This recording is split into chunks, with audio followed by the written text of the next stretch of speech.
Je suis ravie de vous retrouver à nouveau dans cette petite guidance pour entrer en douceur, c'est le cas de le dire, dans ce mois d'avril. Je vais vous partager, comme d'habitude, un petit peu toutes les traditions que j'aime explorer pour avoir des informations, pour sentir les choses, toutes les traditions des différents pays, des différentes époques. Et puis je vous partagerai également la canalisation que j'ai fait moi, en tout cas, des énergies du mois d'avril. J'ai aussi eu envie ce mois-ci de piocher deux petites cartes pour venir étayer un peu plus encore ma canalisation.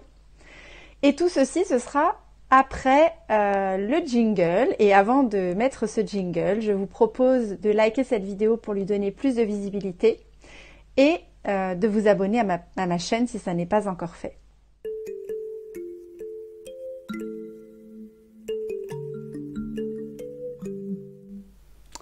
Alors pour commencer, je vais d'abord vous partager la petite canalisation que j'ai faite des énergies de ce mois d'avril. Donc c'est un mois de douceur vis-à-vis de soi, vis-à-vis des autres. J'ai vu de la couleur rose et une texture très cotonneuse. J'ai ressenti qu'on allait avoir besoin de plus de douceur, de prendre soin, d'entourer, mais aussi d'être entouré. L'image que j'ai vue, c'est de prendre appui sur cette douceur pour créer. Comme si on sautait de ce nuage rose cotonneux pour déployer un arc-en-ciel de projets multicolores. L'énergie de plusieurs, on sait qu'elle est toujours beaucoup plus puissante que notre énergie seule. Donc nous avons encore plus besoin de cela dans cette période du Vesak, à l'image de la symbolique du Vesak qui est l'union des énergies christiques et bouddhiques qui nous invite nous aussi du coup à nous unir et à nous soutenir. Je vous invite donc, c'est ce qui m'a été dit, de rejoindre des groupes locaux ou de vous relier davantage à des personnes, même si c'est à distance, qui vibrent l'amour pour faire grandir cet égrégore puissant et soutenant. Vous pouvez également organiser des cercles du pardon, des groupes de méditation, tout ce qui peut, en somme, faire grandir, expanser l'énergie du chakra du cœur. Il nous est effectivement demandé de manifester ensemble la joie, le rire et la gratitude. Donc voilà, ça c'est ce que j'ai canalisé et maintenant je vais vous piocher une petite carte, une première carte. Donc la première carte que je pioche, c'est la carte du chemin illuminé. Donc vous voyez, c'est une des cartes de la féminité sacrée. Et cette carte, elle nous rappelle que le chemin entrepris est le meilleur pour vous. Sur cette carte, on voit la lumière céleste du soleil qui se reflète dans l'océan paisible de la confiance et aussi de l'encouragement du divin. Donc les symboles sont, avec cette carte, la bienveillance, la volupté, l'envie, la joie et le désir. On a des étincelles qui jaillissent de notre cœur. C'est la symbolique aussi de cette carte. Ça rejoint bien les invitations que j'ai reçues en canalisation juste avant. Je pioche une deuxième carte.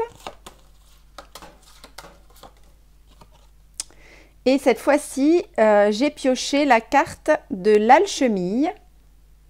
C'est une carte qui est tirée de l'oracle druidique des plantes. Vous voyez, il y a une petite goutte de rosée tombée dans la feuille, là. Et donc, l'alchimie représente le féminin et les miracles. Elle nous invite donc à apprécier les choses simples. Elle nous rappelle qu'en nous focalisant parfois sur des petites choses, c'est comme ça qu'on va les faire grandir. Donc, on peut faire entrer les miracles dans notre vie. Et avec notre principe féminin créateur, on peut faire advenir ces miracles. Voilà le message de l'alchimie. Alors pour moi, avril est un mois un peu particulier, car c'est mon mois de naissance. Il est donc teinté pour moi affectivement. Mais en tout cas, cette année, c'est un mois universel 3.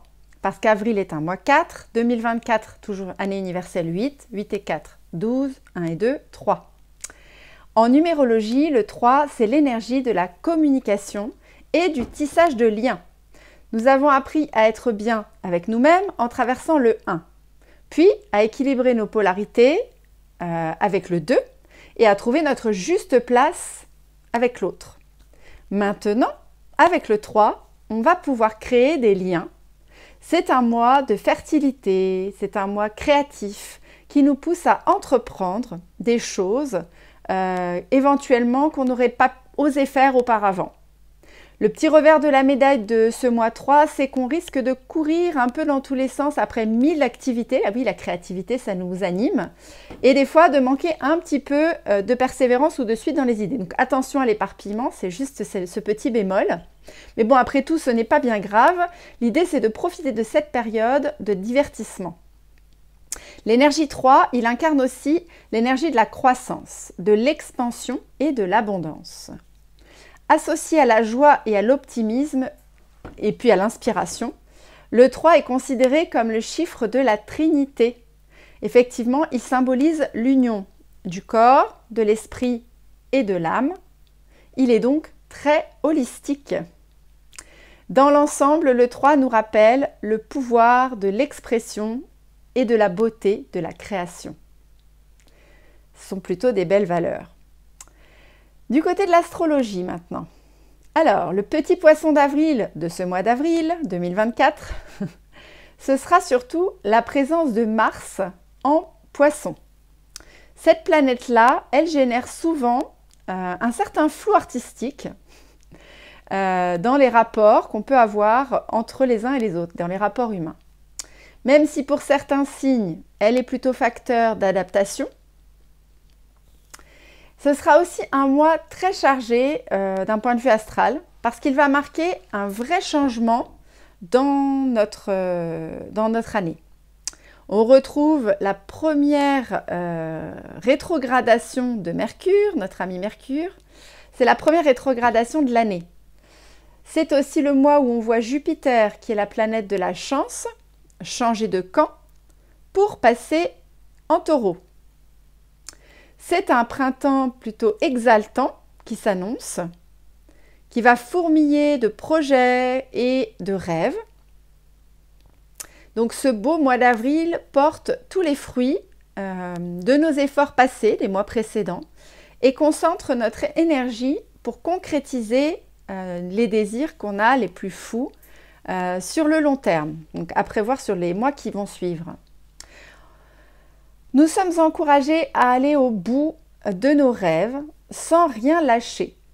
C'est en y croyant, en s'appuyant sur nos talents et nos ressources, les ressources intérieures, mais aussi les ressources à l'extérieur, en coopérant, que nous pourrons à nouveau nous ouvrir à la vie et aux autres. Alors il y a des rencontres enrichissantes, des projets différents et des résultats qui viendront nous montrer que nos attentes, tout le temps qu'on a patienté, nous ont permis d'affiner un peu plus nos attentes. Elles sont devenues plus justes, plus raisonnées et axées sur le partage des richesses, donc des valeurs et des façons d'aimer les autres qui ont évolué. Les graines semées commencent à fleurir. Nous n'avons plus qu'à avancer, le cœur léger, débarrassé du passé. Ah, vous voyez, ça valait quand même le coup de refaire un mois neuf en janvier, un mois pour tout finir, pour finir le nettoyage, pour arriver à ça ici maintenant en avril.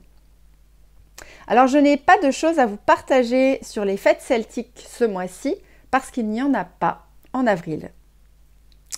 Par contre, si je vais du côté des mers amérindiennes, ce mois-ci, nous entrons dans l'énergie de celle qui voit loin et donc l'ouverture à notre intuition. Elle nous invite à prêter attention encore plus à nos visions, à nos rêves et elle nous invite à voyager dans d'autres dimensions, que ce soit en méditation, en expansion de conscience, en voyage chamanique, pour aller chercher à entendre les messages importants pour notre âme, apprendre à les décoder et les ramener dans notre vie. Elle nous rappelle l'importance de respecter l'espace sacré de l'autre, le temps, le rythme, et de ne pas lui imposer nos visions le concernant. Elle nous invite aussi à guérir les parts blessées en nous pour pouvoir ensuite accompagner les autres sur le chemin de la guérison. Voilà un petit peu tout ce que j'avais à vous partager ce mois-ci pour vous mettre un peu au diapason des énergies qui nous attendent.